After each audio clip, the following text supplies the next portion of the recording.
What's going on, guys?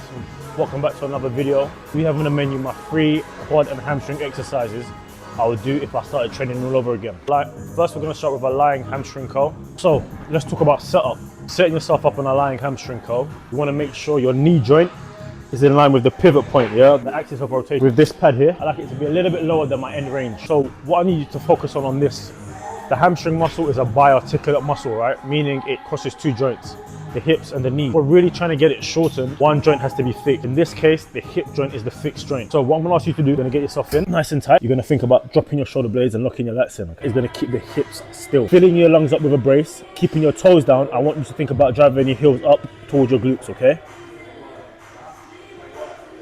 You're gonna hold for a split second, and then you're gonna control it down, keeping your toes down towards the floor.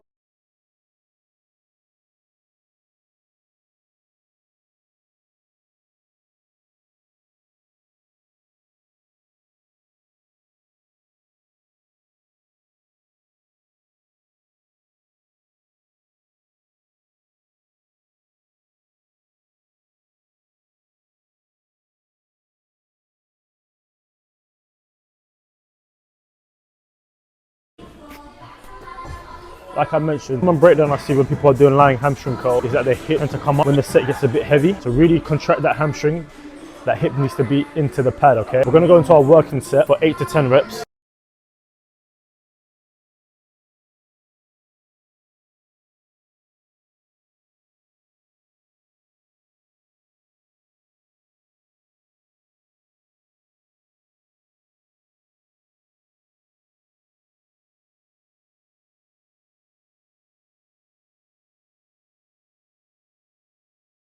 Thing I want you to think about when you're doing your lying hamstring curl is where your thighs are, okay? With your thighs, I don't want your thighs rotated outwards, nor do I want them rotated inwards. I want them to be nice and neutral from me, okay? In that way, we can get the hamstring as lengthened as possible and as shortened as possible. Drive your hips into the pad and think about pulling with your heels.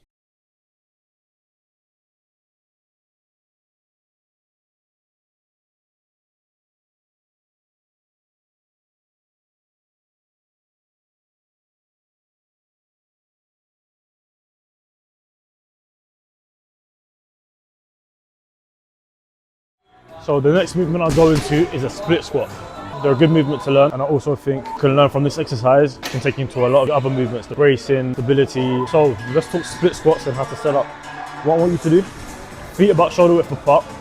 You're gonna think about stepping back from you, all right? You want that back knee to be just behind your hip, all right? That's just ballpark. You're gonna think about keeping that back leg engaged, shoulder blades down to create a strong torso. What I want you to think about doing is driving your front knee forward and think about letting that back knee follow, all right? You're gonna keep your chest nice and tall, and I want you to stop as you hover on top of the floor, all right? And you're gonna think about pushing up off your front leg and back leg. So we're here nice and tall, driving that front knee forward, keeping that heel up, and as you're in that bottom position, I want you to think about pushing off both legs, keeping that back heel up.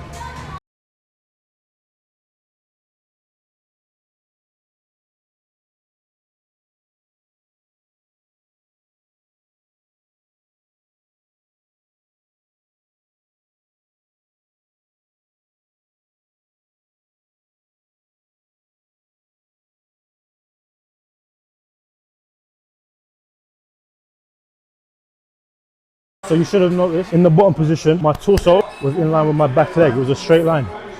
If we're really trying to focus on the quad, I want you to keep torso in line with that back leg. I don't want you here. I need your chest nice and tall.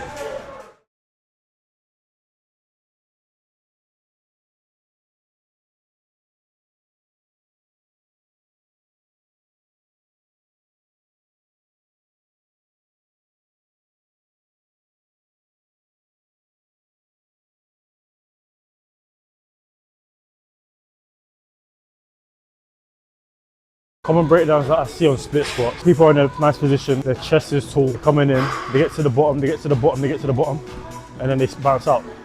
The quad's not really done much work. You want to think about coming in nice and slow and controlled, keeping the tension on that quad and pushing off the front leg and the back leg, keeping that heel up, all right? As you're coming up, think about your crown going up towards the ceiling.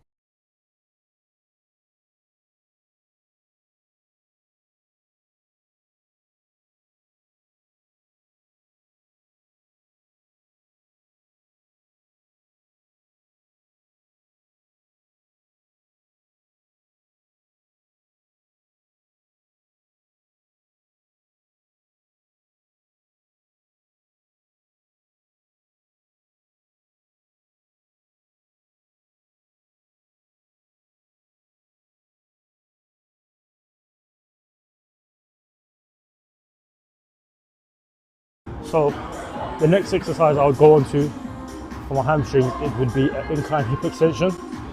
Again, this is another skill exercise that I like to do. We're gonna obviously isolate the hamstring. We're talking setup. I like to have my knees locked in place. You wanna fix your knees into the pad. So we're fixed. So we have a little side bend here, okay? The important thing is that I'm not really too fussed how much degree of a bend you have. They just need to be fixed. Same principle as the lying hamstring curl. One joint has to be fixed. In this case, it's actually the knee that's fixed. I want you to drop your shoulder blades down to your pockets, all right? Elbows tight, keeping your lats on.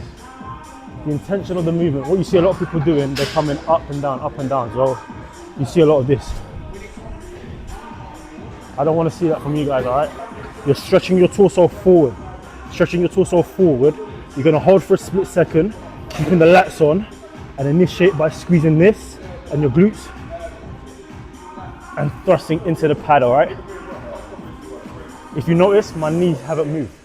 It's just the hip joint.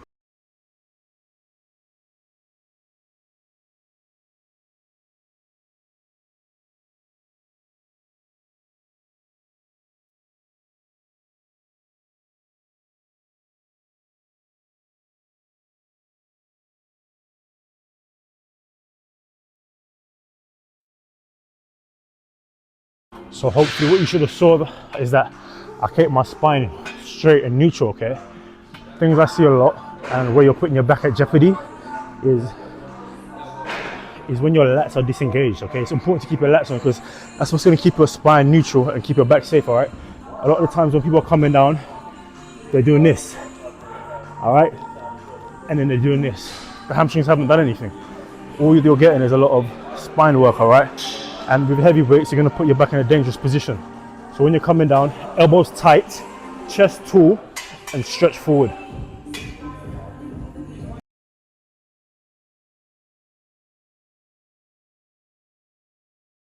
In the top position, really focus on squeezing your glutes to get the most out of the movement.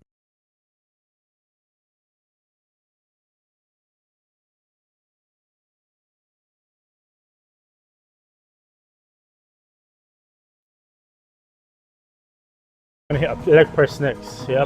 Easy to do, work hard on, you don't really have to think about too much. You should be cooked by this point, so now you just wanna focus on maximizing load, hitting rep with crisp warm. So to set yourself up for my quads, I'm trying to get as much knee flexion as I can, meaning I'm trying to get as much bending the knee as I can.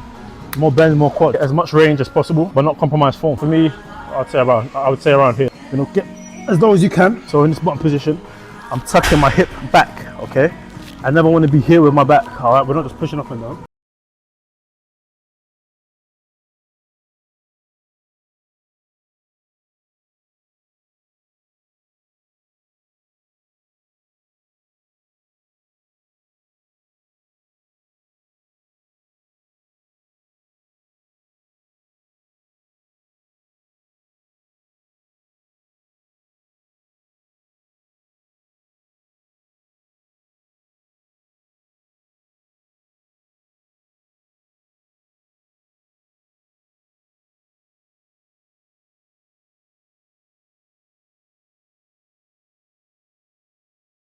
You want to push through your feet. I call it a tripod. So you're pushing from the heel, here, and here. So you should notice in the bottom position, it's a dead stop. Yeah, I'm killing the momentum. Important with exercises like this, where you're chasing higher reps, you kill the momentum. We're not just bouncing in and out of reps. Think about evenly distributing your weight of your foot into the platform as you push.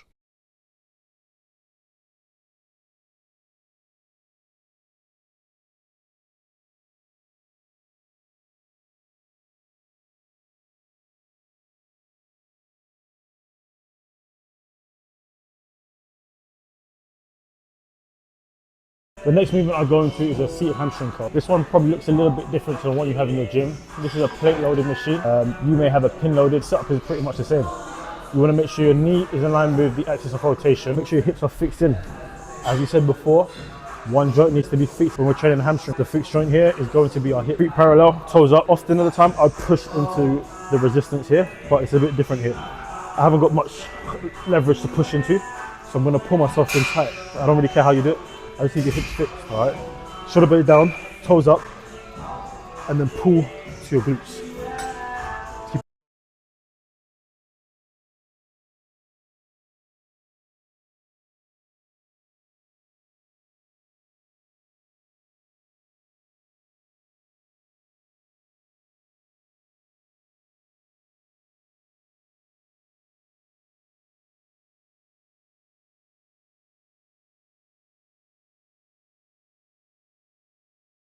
There's two things I want you guys to think about when doing your hamstring curl, okay? One, where your thighs are. When the set starts to get rough, people like to externally rotate with their thighs in here, or they'll be in.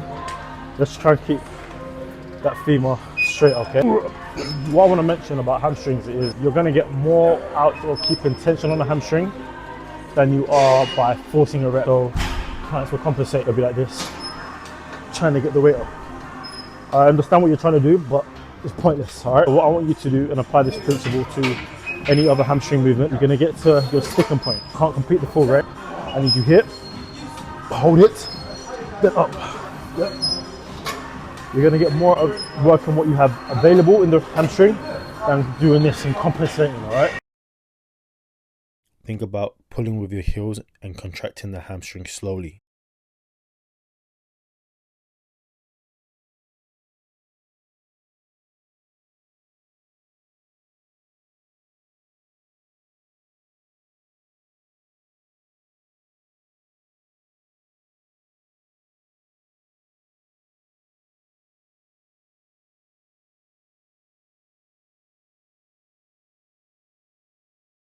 Last but not least, we're gonna finish with a leg extension. Nice little finisher here. We're gonna go 2 sets to failure, knees in line with the axis of rotation. So I'm gonna have this just sitting here. So what I see a lot of people doing when they're using that leg extension, they're kind of just flicking up like that.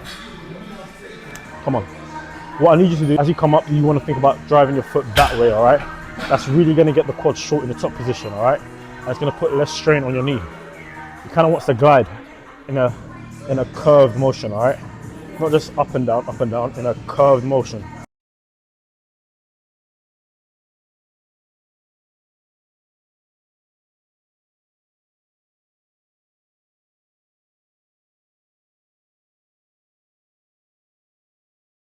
You want to imagine there's a rope around your ankles pulling your feet forward.